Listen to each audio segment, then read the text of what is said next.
Oke sobat M2L2 sekalian, dimanapun Anda berada, selamat bertemu kembali di channel M2L2, channel yang membahas mengenai alam, mengenai pertanian dan energi alternatif.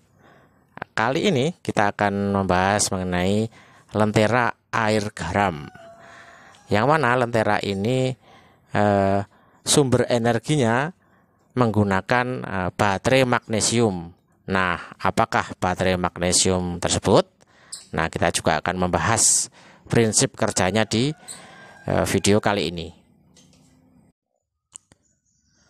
Kenapa lampu atau lentera ini terkenal dengan sebutan lentera air garam? Nah, hal ini karena lampu ini ditenagai oleh sebuah baterai magnesium seperti ini.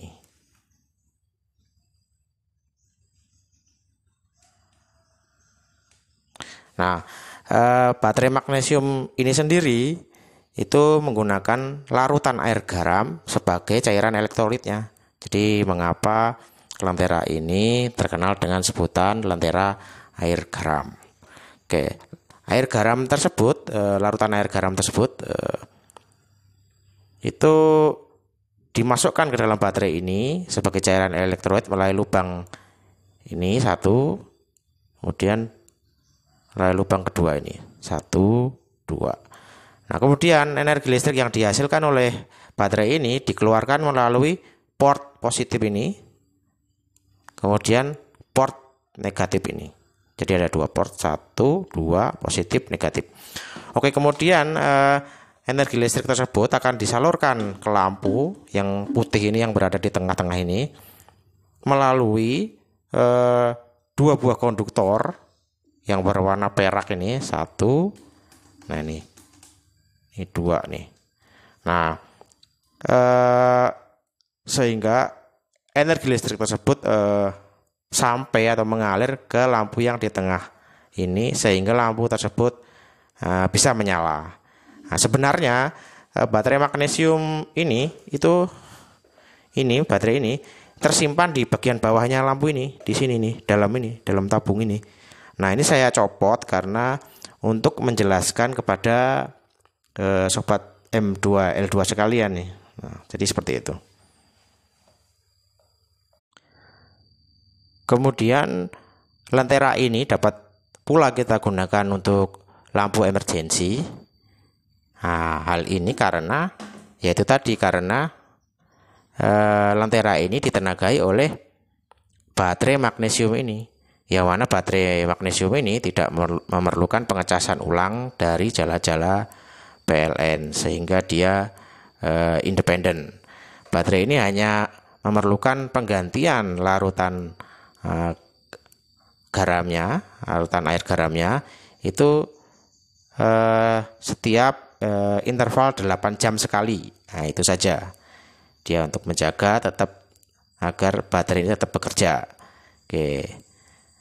Nah, bahkan baterai ini atau lentera ini itu dapat pula dipakai oleh para nelayan karena di laut kan banyak sekali tuh melimpah air asin. Nah, jadi bisa kita gunakan untuk mengganti cairan elektrolitnya ini setiap 8 jam sekali, sehingga sangat cocok dipakai untuk lampu emergensi ataupun lampu bagi para nelayan.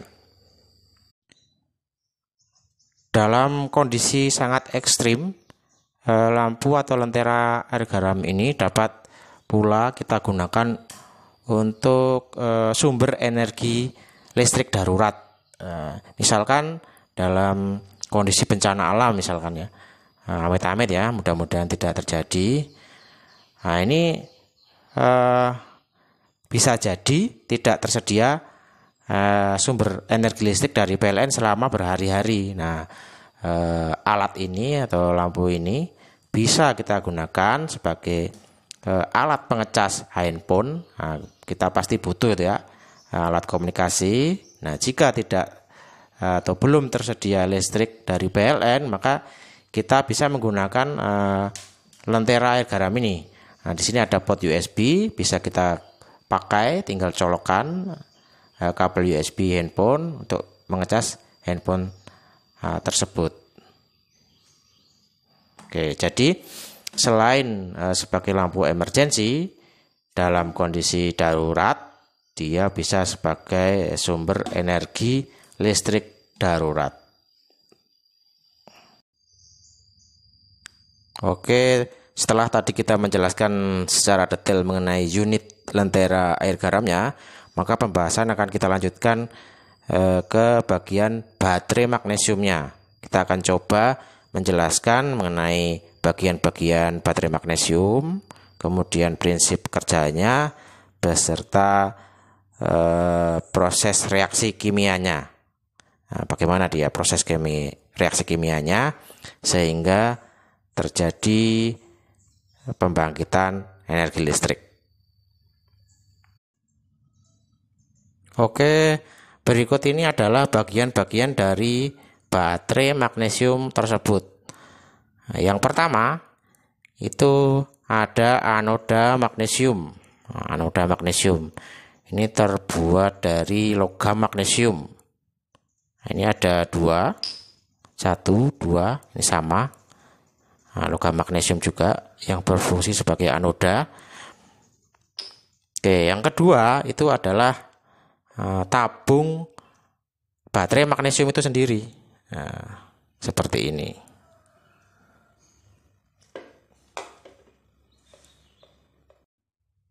Tabung baterai magnesium tersebut terdiri dari beberapa komponen. Nah, yang pertama itu adalah struktur dari tabungnya itu sendiri. Nah, ini strukturnya. Ini. Yang mana struktur ini terbuat dari plastik, struktur tabung ini. Ini meliputi hampir sebagian besar dari tabung itu sendiri. Nah, ini ada strukturnya. Oke, plastik semua ini ya bahannya ya. Nah, komponen yang kedua itu adalah katoda udara. Nah, katoda udara itu adalah ini.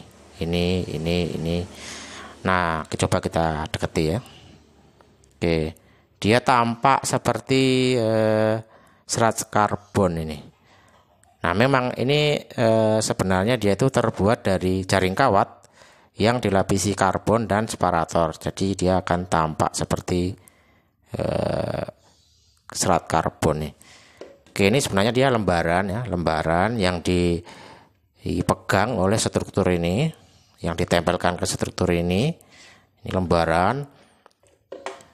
Nah, dia lembaran setengah lingkaran. Nah, katoda yang pertama ini, katoda udara yang pertama dari sini melingkar setengah lingkaran sampai sini. Nah, kemudian yang katoda kedua ini melingkar setengah lingkaran dari sini sampai sini. Nah, ini lembaran ya sebenarnya ya, lembaran yang dipegang oleh struktur plastik ini, struktur tabung ini. Oke, yang ketiga, komponen yang ketiga itu adalah kabel. Kabel ini, kabel ada merah dan hitam. Yang merah itu adalah kutub positif, yang hitam itu adalah kutub negatifnya. Oke, kabel hitam ini dihubungkan ke anoda magnesium yang sebelah sini. Nah, kemudian yang kabel merah, nah ini dia tuh dihubungkan dengan katoda udara yang sebelah sini. Nah, sebelah sini. Kemudian ada kabel merah lagi, itu dihubungkan ke katoda yang sebelah sana, sebelah sini ya. Kemudian dia dihubungkan dengan anoda magnesium yang sebelah sini. Oke, jadi dengan susunan seperti itu, dia itu terjadi nanti adalah dua buah sel baterai magnesium yang tersusun secara seri. Oke, kita akan coba pasang ya anoda magnesiumnya. Oke sobat M2L2 sekalian, anoda magnesium sudah kita pasang. Nah, ini ada dua, yaitu anoda magnesium A, kemudian anoda magnesium B. Oke, kabelnya juga sudah kita pasang. Oke, yang kabel hitam anoda magnesium B itu dihubungkan dengan kutub negatif baterai kabel hitam. Nah, kemudian kabel merah atau kutub positif baterai ini, kabel merahnya dihubungkan ke katoda udara sebelah kanan. Ini dicor masuk ke sana. Kemudian kabel merah ini yang terhubung dengan anoda magnesium A ini dihubungkan dengan katoda udara sebelah kiri. Nah, ini dicor masuk ke katoda udara sebelah kiri. Nah, dengan demikian itu terjadi susunan dengan konfigurasi seri dari dua buah sel baterai magnesium. Nah, ini sebenarnya tabung ini di dalamnya itu terbagi dua, walaupun dari luar tampak satu tabung, tapi sebenarnya dia itu dua tabung yang terpisah ya, kiri kanan. Sel B, ini sel A dalamnya itu. Nah, makanya lubang pengisian larutan elektrolit air garamnya pun dia ada dua. Nah, ini yang untuk pengisian sel A, kemudian ini lubang pengisian larutan air garam untuk sel B.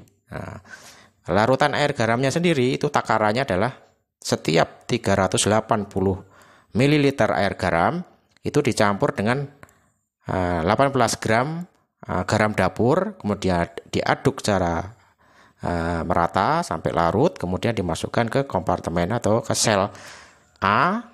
Kemudian dengan volume yang sama kita masukkan juga ke sel B. Nah, dengan demikian akan tergenerate tegangan di kutub baterai ini. Nah, menurut pengukuran kemarin waktu kita isi air garam ini tergenerate 3,4 volt di sini tuh, di ujung-ujung sini itu.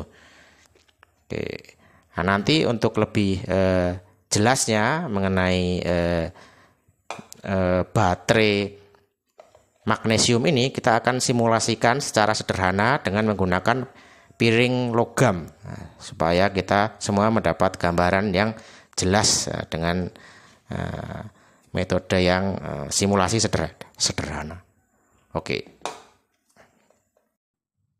Oke, sobat M2L2 sekalian, saat ini kita telah menyiapkan dua buah sel baterai magnesium sederhana.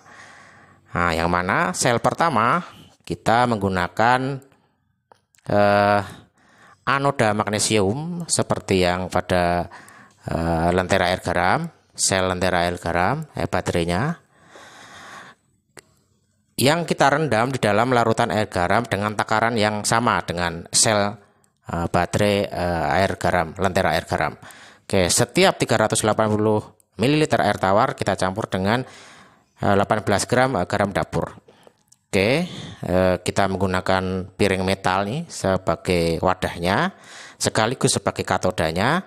Ini ya sama, ini piring metal sebagai katodanya, sekaligus wadah bagi larutan air garamnya. Kita tempatkan anoda magnesium di sini.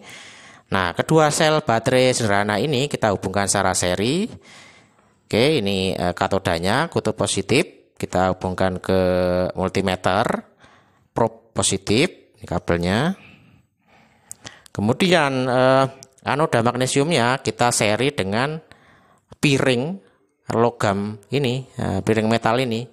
Nah, kemudian si anoda magnesium yang sel yang sebelah sini ini kita hubungkan dengan probe negatif dari multimeter. Nah, dari kedua sel ini tergenerate sekitar 2,8 volt, 2,84 ya, volt DC. Oke, ini agak sedikit lebih rendah. Oh, ini naik turun ya, 2,7, kadang-kadang 2,8. Nah, ini sedikit lebih rendah dibandingkan dengan baterai magnesium pada sel lentera air garam ini, karena dia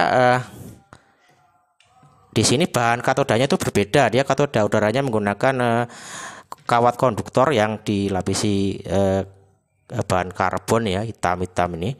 Kalau ini kita menggunakan piring metal, jadi dia sedikit lebih rendah. Dengan karbon kemarin kita bisa ukur itu sekitar 3,4 volt DC. Kalau ini hanya sekitar 2,79, 2,78 volt DC saja. Jadi ini lama-lama anoda magnesium ini, batang anoda magnesium lama-lama akan teroksidasi nih. Kalau kita pakai terus akan teroksidasi dan lama-lama akan habis nih batang ini. Jadi ini memerlukan penggantian nih. Nah, kalau kita pakai terus nih. Oke, nanti kenapa dia bisa mengenerate tegangan? Nanti kita akan ulas bagaimana sih reaksi kimia, proses reaksi kimianya baterai magnesium ini sehingga dia bisa mengenerate tegangan. Oke, sebelum kita mencoba membahas proses reaksi kimianya, kita akan coba mengukur berapa sih kalau tegangan satu selnya, tiap-tiap selnya. Oke, kita akan coba ya ukur tegangannya. Oke, ini probe positif multimeter sudah terhubung dengan katoda di sel pertama ini. Kemudian ini multimeter kita hubungkan ke anoda pertama. Oke, probe negatif multimeter. Oke, kita lihat tegangannya sekitar 1,345 ini. Ya, kira-kira setengahnya tadi ya, setengahnya pengukuran 2 sel, tegangan 2 sel. Oke, kita akan ukur lagi yang sel kedua ini, berapa ini. Oke, sel yang kedua kita akan coba ukur. Oke, ini probe negatif multimeter sudah terhubung dengan anodanya. Oke, kita akan ukur di katodanya dengan menempelkan probe positif multimeter. Oke, kita lihat tegangannya 1,397. Ya, kurang lebih hampir sama ya dengan sel yang pertama. Oke, sekitar 1,39 nih yang sel kedua. Tadi yang sel pertama 1,345. Oke, jadi tiap selnya itu sekitar segitu. Kalau kita seri maka akan tercipta tegangan sebesar 2 kalinya. Nah, untuk yang ini, yang baterai magnesium yang lentera air garam, karena dia menggunakan katoda ini berbahan jaring kawat konduktor yang dilapisi karbon, maka dia 2 sel ini 3,4 volt. Maka kalau kita bagi 2 berarti sekitar 1,7 ya, 1,7. Jadi untuk yang katoda berbahan karbon itu cenderung dia lebih tinggi. Jadi menurut beberapa referensi memang baterai magnesium dengan katoda karbon itu mempunyai tegangan yang paling tinggi dibanding dengan katoda berbahan yang lain. Oke, sebelum kita melangkah ke pembahasan proses reaksi kimianya, kita juga akan mencoba mengetes terlebih dahulu baterai magnesium sederhana ini apakah bekerja atau tidak, yaitu dengan menghubungkan ke lampu LED. Nah, kita coba ya, ini sudah kita siapkan lampu LED 3 biji, kita paralel.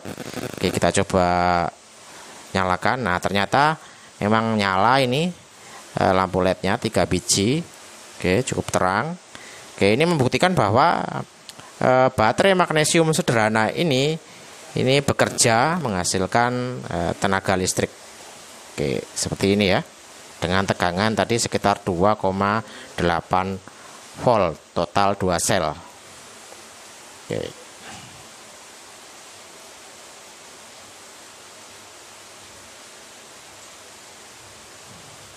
Oke. Oke, jadi seperti ini proses reaksi kimia sebuah baterai magnesium sehingga bisa menghasilkan arus listrik. Oke, jadi sebelum kita bahas reaksi kimianya, kita perlu mengingat kembali elektron valensi dari magnesium atau magnesium itu adalah 2, kemudian elektron valensi dari oksigen atau oksigen itu adalah 6. Oke. Nah, reaksi kimia pada sebuah baterai magnesium itu adalah reaksi redoks. Jadi karena magnesium itu mempunyai elektron valensi lebih sedikit, maka dia akan cenderung ditarik elektronnya itu ke atom oksigen yang ada di katoda udara ini. Nah, atau dengan kata lain, anoda magnesium ini mengalami oksidasi sehingga dia menciptakan Mg+, ion Mg+. Oke, jadi reaksi kimianya kalau kita tulis adalah magnesium Mg itu menghasilkan Mg2+ tambah 2 elektron. Nah, 2 elektron itu dilepaskan ke katoda melalui sebuah beban. Di sini ada lampu. Nah, maka lampu tersebut akan bisa menyala. Oke.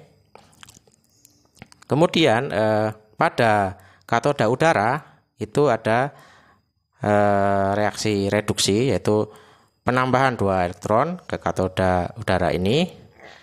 Oke, jadi di katoda udara ini O2 bersama H2O dalam larutan elektrolit, ketambahan 2 elektron dari anoda magnesium ini akan menciptakan ion OH-. Nah, ini adalah proses reaksi kimianya. Setengah O2 ditambah 2 elektron dari anoda magnesium, kemudian tambah H2O dari air larutan elektrolit.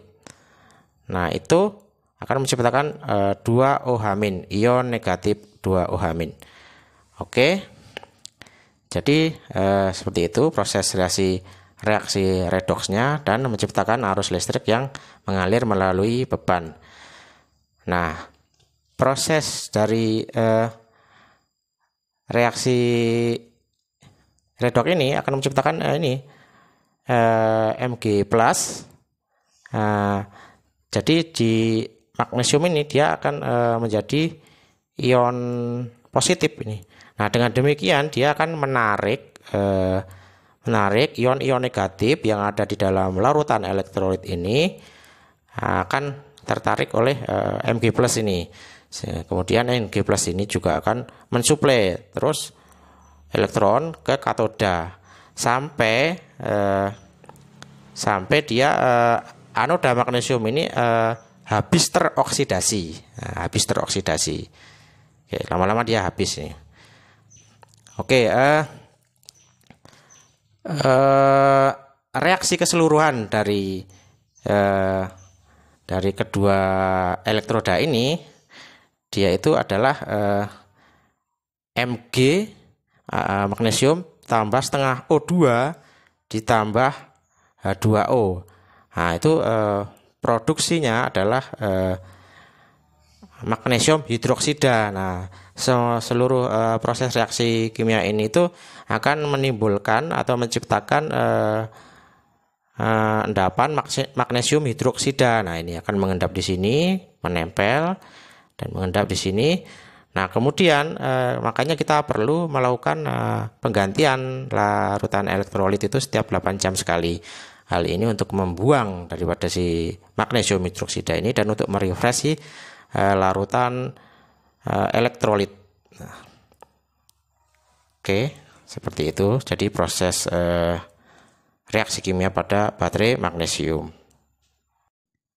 Sobat M2L2 sekalian, nah, lentera air garam sudah kita tes nyalakan saat ini. Oke. Jadi sebelumnya tabung baterai magnesium atau fuel cell box-nya sudah kita kembalikan, kita masukkan ke dalam lentera air garam ini, ke unit lentera air garam ini di bawah sini, dalam sini ya. Oke, kemudian kita isi larutan air garam, oke, di sel A, kemudian di sel B kita isi. Untuk takaran larutan air garamnya itu sudah kita bahas di depan. Oke, kemudian kita nyalakan. Nah, seperti ini. Nah, ini menurut buku petunjuknya itu kekuatan penyinaran lampu LED-nya ini itu sekitar 125 sampai 210 lumen. Nah, untuk penggantian air larutan garamnya itu setiap 8 jam kita ganti, karena setiap sudah 8 jam itu menimbulkan dia residu dan kita harus buang dan ganti.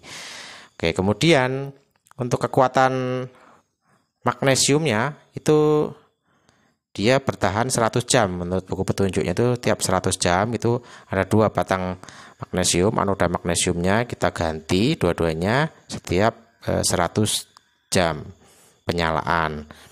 Oh ya, ini untuk itunya ya, takaran larutan air garamnya. Jadi kita isi 380 ml air tawar, kemudian kita tambahkan 18 gram garam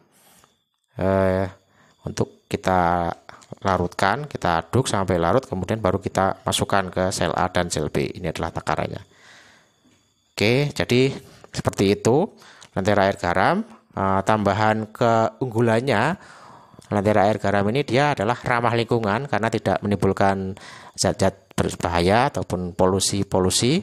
Kemudian dia relatif aman karena lampu ini dingin, dia tidak panas, jadi dia relatif aman. Oke, jadi seperti itu video mengenai lentera air garam dan konsep kerjanya si baterai magnesium yang memberikan tenaga kepada lentera air garam ini. Oke, semoga video ini bermanfaat. Terima kasih sudah mampir di channel kami, channel M2L2.